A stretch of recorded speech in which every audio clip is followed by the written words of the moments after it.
Right. So you guys wanted to really dig into the theme of brotherhood in Silver Nine. Mm-hmm. And wow, Yeah. this analysis does not disappoint. It gets into some really interesting stuff. It really does. It's easy to sort of just go, oh, brotherhood, guys being dudes. Right. Yeah. But it gets into, like, the real nitty-gritty of what does loyalty mean? Yeah. How does ambition play into that, especially within a family? Even in a fantasy world, these are, like, real human issues. Absolutely. Okay. And right away, the story throws us into the deep end with Jason and Karen Griss. Oh, yeah. I mean, talk about a rivalry gone wrong. It's like almost biblical fantasy Cain and Abel, right? It's brutal. And what I find really interesting is how the story links Jason's rise to power with the breakdown of their relationship. Yeah. Like, as he gets more responsibility, their bond just crumbles more and more. Just like it's eating away at him. Yeah, you have to wonder, is it just ambition poisoning him, or is it something about the role itself? Right. Is it changing him? And it's not like the story makes it easy on us. It's not like Jason is just a straight-up villain, No, not at all. He's conflicted. He's torn between what he has to do as the heir and his brother. It's a classic dilemma. It is. Family versus duty. Like, how do you even start to choose what would you do? It's a question for the ages, right? It's what makes this story resonate, even though it's, swords and sorcery and all that. Right, exactly. It's these human dilemmas. Exactly. And this whole ambition thing, it's not just the Griss family. I mean, King Arito. Mm-hmm. Talk about taking it to the next level. Oh, man, this guy. Stealing the throne from your own brother. I mean, some people hold grudges, but that's intense. But it makes you wonder, like, was he always power hungry, or was there something that pushed him over the edge? Well, and the story does hint at a past betrayal, right? Like, his brother wronged him somehow. Oh, okay. So it's not just a simple power grab. It's more like he wants justice, but like twisted justice. It makes you think about that line between like righteous anger and just, being vengeful and destructive. Yeah. Okay, so let's switch gears a little bit. Let's talk about the Silver Nine. Okay. Now, these guys, they embody a different kind of brotherhood, right? They choose this. It's forged in battle, shared experience, not just like who their dad is. Exactly. It's a chosen family. Yes. They come from all over, different backgrounds, but they find that connection in loyalty to each other and a shared purpose. Like, we decide who our true brothers are. And that's such a powerful message. It is. And you know what gets me about the Silver Nine? Is that they actually stay together. Oh, yeah. Like, we see all this other stuff where it falls apart so quickly. Right.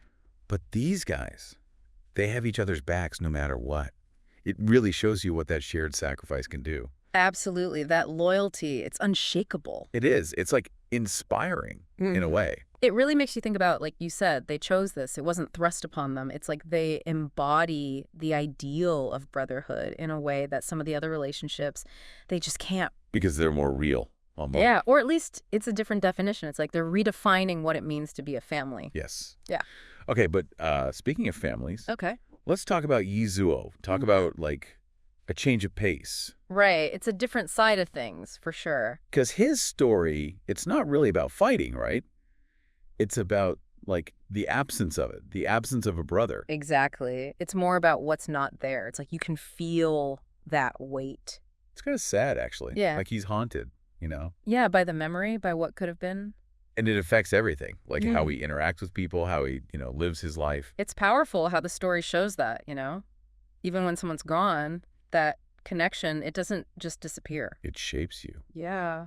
And on that note, Silver Nine does not mess around when it comes to showing how messy these relationships can be. That's for sure. But it also shows the good stuff too, right? And for that, we have Hullivan Brothers. Ah, yeah. And this is where it gets, like, heartwarming. Yeah, like a breath of fresh air after all that. Totally. They're just, good brothers, always there for each other, through thick and thin. Yeah, like the story showing us, okay, it's not always going to be betrayal and backstabbing, Yeah. Sometimes it's just simple love and loyalty. Right. Like, we're family. That's it. Yeah, it's refreshing. Okay, but we can't forget about Resden. Talk about taking brotherhood seriously. Oh, yeah. This guy's practically raising his brothers. It's true. The Gold Marauders, they're his responsibility. It's like ultimate leadership in a way. Right. It's interesting because it adds this whole other layer to it.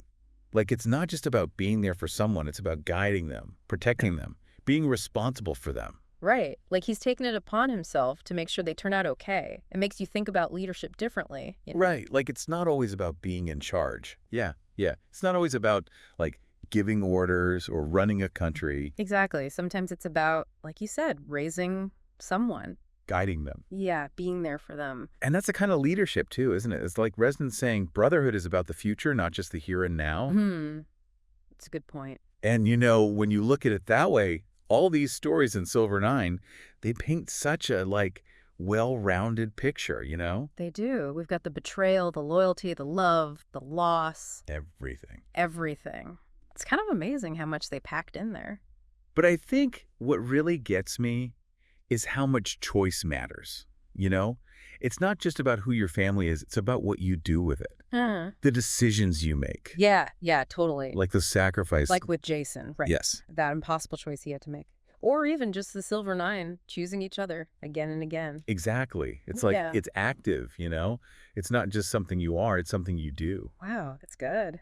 It's like brotherhood is a verb. There you go. That's the perfect way to put it. That's what Silver Nine's making us think about, right? Like, what does it mean for us? Right. In our own lives, how do we live it? Yeah. Not just like read about it in a book. How do we deal with the good and the bad? The messiness of it all. I think that's the real question here. And that, I think, is a good place to leave it. But before we go, one last thing to think about. This world, Silver Nine, it's kind of a dark place, right? Lots of conflict, lots of tough choices. So with all these stories, all these different takes on brotherhood, does it give you hope? Or does it just show you how messed up things can get? I don't know. I guess that's up to each of us to decide, isn't it? That's the deep dive for you. Keep those brain juices flowing.